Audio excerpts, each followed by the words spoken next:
La loi de l'attraction pour rencontrer l'amour. La loi de l'attraction, qu'est-ce que c'est c'est simple. Si je suis positive, je vais attirer du positif. Et si je suis négative, je vais attirer du négatif. Alors ça peut paraître un peu simpliste tout ça, mais moi j'y crois très très fortement. Quand on se pose la question de quoi j'ai envie, on essaie de visualiser quelque chose qui a trait à un espèce d'idéal de ce qu'on souhaite. Plus on aura une posture positive et plus on va attirer ce qui correspond à ce qui est important pour nous. Il faut y croire en fait. Souvent, hélas, dans la majeure partie des cas, quand on vit des expériences assez décevantes, c'est qu'en fait on a des pensées limitantes, on appelle ça comme ça. Donc les pensées limitantes, c'est quand on se dit qu'on n'a pas le droit au bonheur.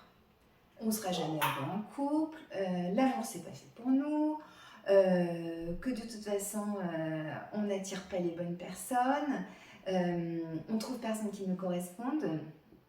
Ça veut dire qu'inconsciemment, c'est comme si on programmait l'idée que la relation amoureuse, ça n'est pas pour nous. Du coup, pour correspondre à ce schéma, on rencontre que des personnes complètement inadaptées. Et on est malheureux. Ce qu'il faut, c'est se persuader que chacun est responsable de ce qui arrive en amour. C'est important, ça. Donc, je fais mes choix amoureux. Personne ne me dicte mes choix. Donc, quand je choisis quelqu'un, s'il n'est pas adapté, si les expériences sont toujours décevantes et que je répète comme ça des histoires de vie qui sont compliquées, là, je dois absolument faire un travail sur moi-même. J'essaie de comprendre pourquoi je peux être dans l'auto-sabotage. Donc l'auto-sabotage, on le voit souvent, c'est-à-dire qu'on va tout faire pour que l'histoire s'arrête. On se persuade que l'amour c'est pas fait pour nous, on se persuade que l'autre n'est pas fait pour nous, on se persuade que l'autre va nous quitter un jour. Donc en fait, on fait tout pour que ça arrive. On fait tout pour que ce scénario corresponde à ce qu'on avait projeté. C'est ça l'auto-sabotage. C'est quand on se freine. On se dit qu'une personne n'est pas faite pour nous. Et du coup, on a plein de peurs et plein de blocages. Donc à un moment, quand on comprend qu'on est dans la répétition d'histoires décevantes, on essaie de les comprendre, les petits nœuds, les blocages. Donc on fait un travail sur soi. On avance, donc ça peut être en thérapie, ça peut être dans des lectures, ça peut être dans de l'introspection. En tout cas, si on décide qu'il y a changement, ça veut dire qu'il faut avoir une vision à un moment qui est une vision positive. Donc une vision remplie d'optimisme. C'est ça l'idée, si on veut être heureux en amour. Donc si je vis une situation souffrante, je vise le mieux. J'imagine et j'y crois très fortement qu'après, ce sera encore plus joli.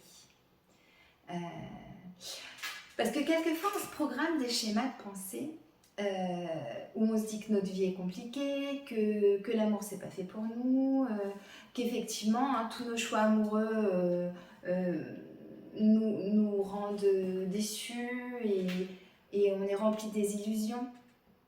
Mais si on décide de débloquer les nœuds, de faire un nettoyage, on peut prendre du recul. Et on peut aller à la découverte de soi et de développer ses ressources et accepter d'aller bien, de rebondir et d'illuminer ce qui se passera demain.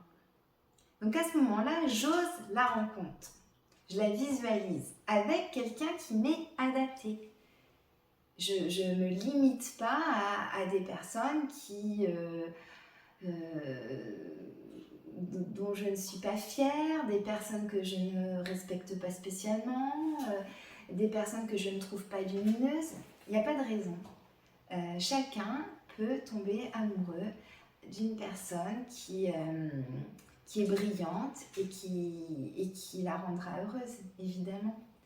Donc on stoppe le doute, cette petite voix intérieure, vous savez, des fois qui sabote en fait, qui amène ces fameuses pensées limitantes. L'amour c'est pas fait pour toi, tu rencontreras jamais quelqu'un de bien, tu seras jamais heureux en amour. Je dois absolument, à partir d'aujourd'hui, ici et maintenant, me dire que je suis légitime pour le bonheur. C'est tout sauf le syndrome de l'imposteur.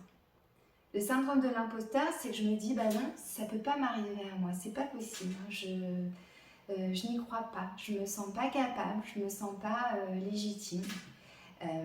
Et du coup, je fais tout pour que ça n'arrive pas. Ou tout pour l'abîmer, pour faire de l'autosabotage. Donc on y croit, on tente, sur les sites de rencontres ou dans la vraie vie, hein, peu importe. De toute façon, plus on tente, plus on a de chances de réussite, c'est statistique. Alors on ose et on y croit.